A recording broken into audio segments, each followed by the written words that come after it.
Kailanman ay hindi ko inisip at hindi ko inakala na ang buhay ko dito sa abroad ay mapapariwara. Ayon sa agency, amo ay mabait kaya ako'y nagtiwala. Kaya malayo man ay nagtungo ako dito sa ibang bansa. Pagdating sa abroad ay kinuha nila aking dokumento. Sila daw ay sumusunod lamang sa tamang proseso. Ito daw ang paraan nila upang sila ay makasiguro na ako ay magiging masipag sa aking trabaho. Sa simula ay mabuti naman ang kanilang pagtrato, kaya kahit maraming mga gawain ay kinakaya ko. Ang lahat ng kanilang utos at bilin ay sinusunod ko. Alam kong ganito ang haharaping buhay ng isang OFW. Sa paglipas ng mga buwan ay lalong dumami ang aking gawain. Sa dami ng mga utos ay hindi ko na alam kung alin ang uunahin. Pati ang bahay ng magulang ng employer ko ay akin ding lilinisin at sa munti kong pagkakamali ay sigaw at mura ang aking aabutin. Ang matinding hirap at pagod ay noong ko naranasan. Ang hapdi at kirot ay sumisigid sa buo kong katawan.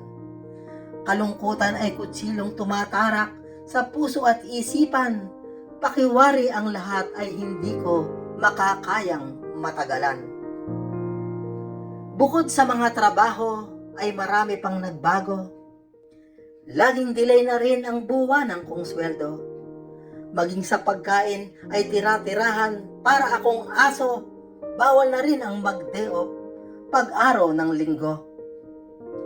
Dahil sa mga abusong ito ay kinausap ko aking mga amo.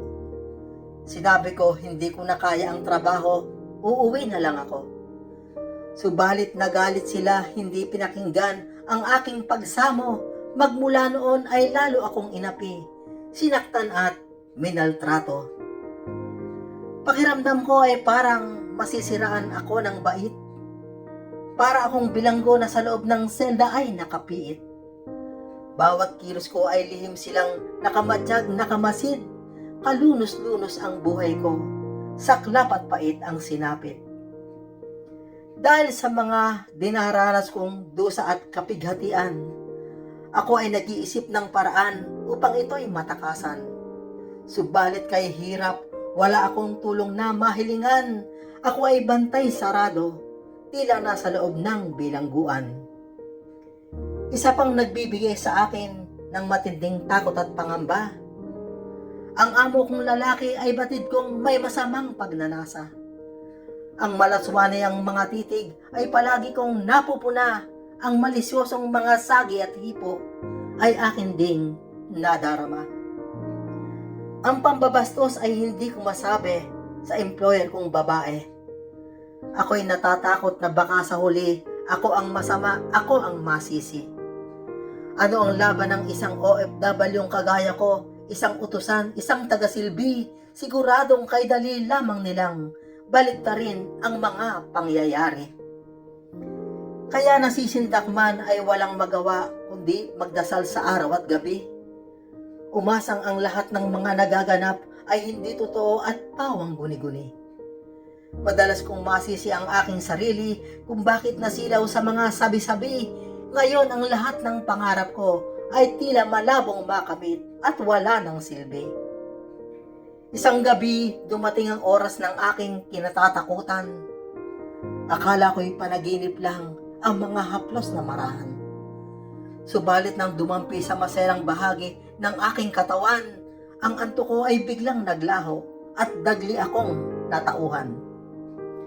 Nang ako ay magmulat ng aking mga mata, ako ay naging balat na sindak sa aking nakita.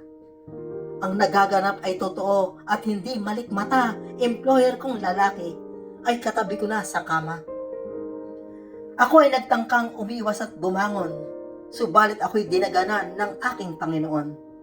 Sa pagmamakaawa ko'y pagbabanta ang tugon, desidido niyang gawin ang masamang layon. Agad niya akong sinibasib ng halik, baliwala ang aking iyak at hibik. Para siyang bangag, para siyang adik, tila hayok na hayok at sabik na sabik. Ako ay parang nililingkis ng ahas. Buong katawan ko kanyang hinihimas. Hindi ako makakilos, hindi makaiwas. Walang laban ang aking pagpupumiglas. Halos mawala na ako ng pag-asa. Ang nais ko noon, ako ay mamatay na. Malagim na sasapitin ay di makakaya, wala ng halaga na ako'y mabuhay pa. Nanghuhuba rin ang saplot ng aking kapurihan, ay himalang nagbalik ang aking katinuan. Ginawa ko ang lahat ng naisip na paraan upang makaalpas sa kanyang kahayupan.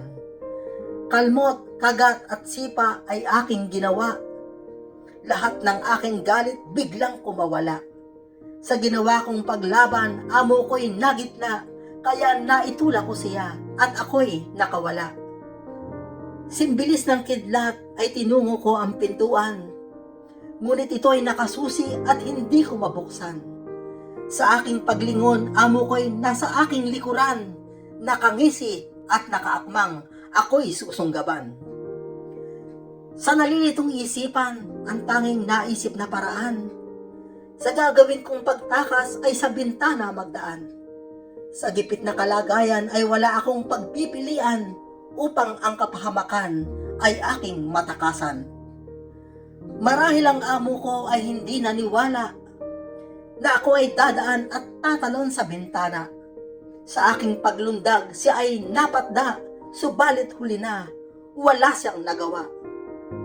Sa aking pagbagsak sa sementong baldosa, ang napakatinding sakit ay aking nadama.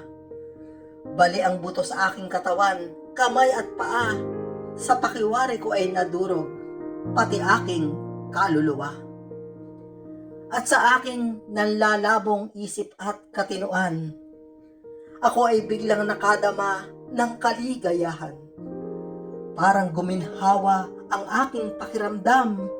Sa wakas, ang paglaya ay aking nakamtan.